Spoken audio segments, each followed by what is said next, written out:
Human sa kakapoy pero grabe pud ka enjoy nga day 1 sa among Mount Colago hike. Karon mga higala ni anata sa part 2, ang second day. Kung asa akong i-share sa inyo ang among journey gikan sa campsite paingon na pud sa summit. Kung pa mo kakita sa part 1 kung asa akong i-share ang among trek gikan sa jump off paingon sa campsite, akong ibutang ang link sa comment section. So by the way, before ta magpadayon, gamay nga reminders lang kung magsaka mo sa summit, ayaw kalimot pagdala og headlamp kay ngit-ngit pa start na mo og hike. Delikado no kay steep ang ascent, so dapat klaro ang dalan. So another is tubig kay walay water source sa summit. Although nay mapalit, nay baligya didto pero iyayay pud ang presyo. So kung dili sensitive ang inyong tiyan na aray tubig sa campsite kanang gikan sa gripo, ako okay ra ko sa kuan nito, may difference kung i-compare nimo sa kanang sa tong gripo pod. So another is kalo.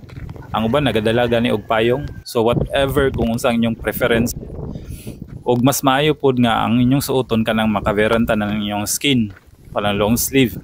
Kay init labi na pagpababa na sa inyong descent. Kay mga alas 7 to alas 8 init na siya kay open trail ang Colago, no? So another is trail food.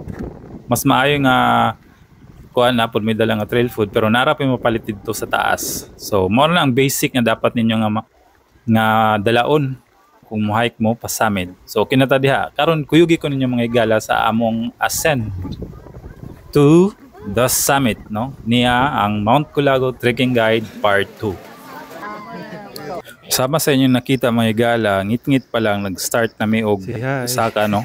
Kaya ang goal ani is dapat makaabot sa summit nga wala pay or mo pay pagbuswak sa adlaw para mas makita. Video na ni. Para makita ang kanindot sa taas, no, sa landscape sa bukid nun nga mao pagsubang sa adlaw. So wala siya, medyo lisod ang dalan na ginabutangan ganin nila diri og ano kanang support ning kawayan nga gunitanan kay medyo steep ang ascent.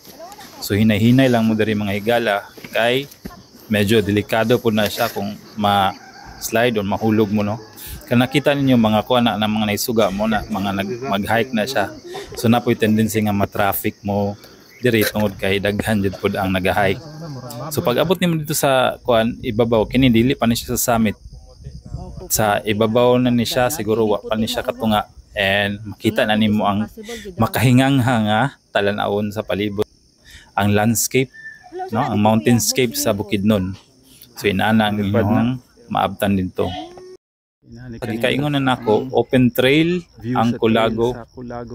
Although na mga part na covered siya sa mga punuan, pero kasagaran jud most siguro mga 70%, 70 to 80% is kuan siya, open trail. So mo na to kung giingon sa inyo nga importante nga ang inyong suoton is kanang taas, no, kanang makaveran ang inyong skin and magdala mo og kalo. Pero although init siya mga higala, nagahangin po dire so mabawi-bawi ra.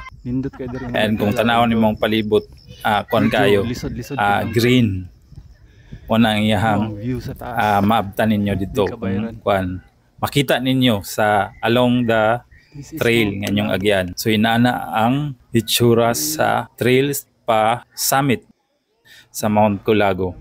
Kung makita ninyo ang kuan nindot nga color, golden ang color sa kuan, wala ni siya filter mga higala ha, mao na gyud ni siya ang kuha sa camera. So inaana ang inyong maabtan dito. Kinihapit na siya sa summit. Mauna ang inyong maabtan. I-emphasize na makita niyo jud mostly dito kay kining kugo, no? Kay sama sa kung giingon sa una is ang klase sa yuta diri is kanang nasa limestone ba batuon, so dili kay makatubo ang madagkong nga kahoy. So kinihapit na ni siya jud sa summit mga higala. Kini sa summit na ni. So sa ako nang gikaingon sa inyo is expect na daghan og tao, no, nga naa didto sa summit. Yung kanang nakita is mo na siya ang nay katong sikat nga pineapple plantation. And then apart ana makita po diri sa ibabaw mga higala ang katong sa jump off tong sa communal ranch mga kana diha kana communal ranch. So lantawa, behold mga higala kung sa kanindot ang sa summit. Kana makita ninyo nga sa nasa layo from afar kanang talinis mo na nasa diha ang summit. So another shot. So tura ang pineapple plantation. So mo na ang katong gitabok nga sapa mga higala makita po diri sa ibabaw sa Culago, no, sa summit sa Culago. So ang mga tao diri mga higala enjoy jud sila og kanang take picture para sa ilang memorable experience. Like para sa atong sa first part, no, from jump up to campsite 3 kilometers kini from campsite to summit naarap po siya sa mga 3 ka kilometro mga higala. So mura lag makuha mo ba nga medyo dugay siya tungod sa trail. Madugay ka kay usay ma-traffic at the same time napoy ang level of difficulty po napoy mga part nga medyo lisod-lisod. So pag abot nimo sa kuan mawala ra imong kakapoy mga higala pag abot nimo sa ibabaw. Kay sayo pa man labin kung maabot mo dito mga 6:30 to 7 nindot pa kayo ang kuan na hangin at the same time bugnaw pa ang sa ibabaw. So okay siya pod sa photography. Kung magkuha mo mga video or photograph okay pod diha. So ajud lang ama. Mao ni ang inyuhang ma-expect dito sa ibabaw inana kanindot ang landscape sa ibabaw. Na mga specific na spots diri sa ibabaw mga higala nga nindot jud pud siya nga kuan og picture, no. Labi na ba dito sa may dapit sa may kuan katong sa pinaka-summit na gyud. Pero ang problema dito mga higala is daghan ang nagapila. Makita mo na ninyo unya sa kuan nakuhaan na ito nga daghan og nagapila dito. So kung gusto ka mahulat, kung gusto ka makakuhaan og kanang nindot jud pud nga kuha nimo dito jud sa pinaka summit dapit kana dira kana inyo nakita mao na diha ang daghan ang nagapila kay mao na siya ang kumbaga ang pinaka landmark sa Culago. Sa Mount Culago mao na siya ang pinaka landmark sa summit. Tanawa mga higala kana ang nakita niyo sa pinaka tumoy kana. So nagpila na sila diha mga higala kay mo na siya ang pinaka popular, no, pinaka photograph na area.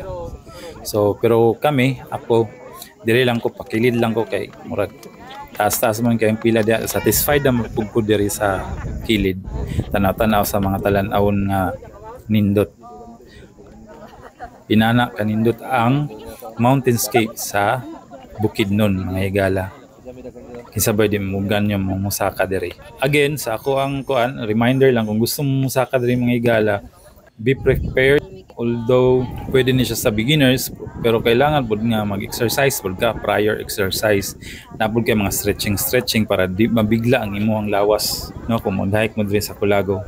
And then mga higala, mas maayo nga kung mukuan mo diri mo saka mo sa Culago, mangita lang mo og kanang mga tour agency, no. Daghan na sa Facebook naga-offer og mga package, no, nga nanatanan kay maglisod mo kung kamo lang mag-DIY mo. Nya gikan mo for example sa Davao, maglisod mo pag abot sa transportation. Mas maayo na nga prepare na tanan saka na lang ang inyong naon. So mo na ang mong hike, no. After na mo nag-hike sa Culago mga higala, nag side trip din mi sa Cedar Falls. So opposite ni siya kay sa Culago, no. Kung sa Mount Culago is open kay trail, wala kay punuan. Diri sa Cedar Falls mga higala, I suggest jud i-recommend ako nga mag side trip mo diri kay nindot kay sa kadaghan baga kay mga kahoy diri mga higala.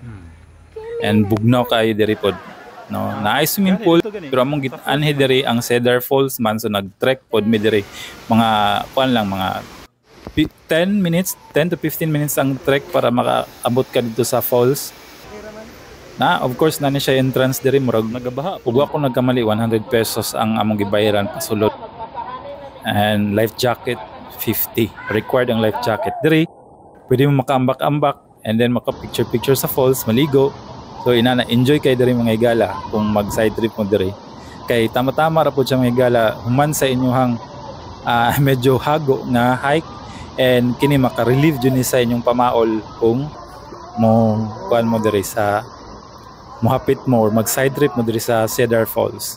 So of course pagdala mo og ilisan kay mabasa gyud mo, mainganyo man gyud mo nga mukuan diri, maligo diri. So enjoy kay ni siya nga part sa among biyahe. Ayaw kalimti nga maka side trip mo diri sa Cedar Falls. Ug diha mga higala natapos ang among Culago hike. Kung kamo mag-hike mo sa Culago, ayaw lang kalimti itong mga reminders nga akong gihatag sa inyo ha, para successful ang inyong hike and mag-enjoy ra pod mo. So kana lang. Bye-bye.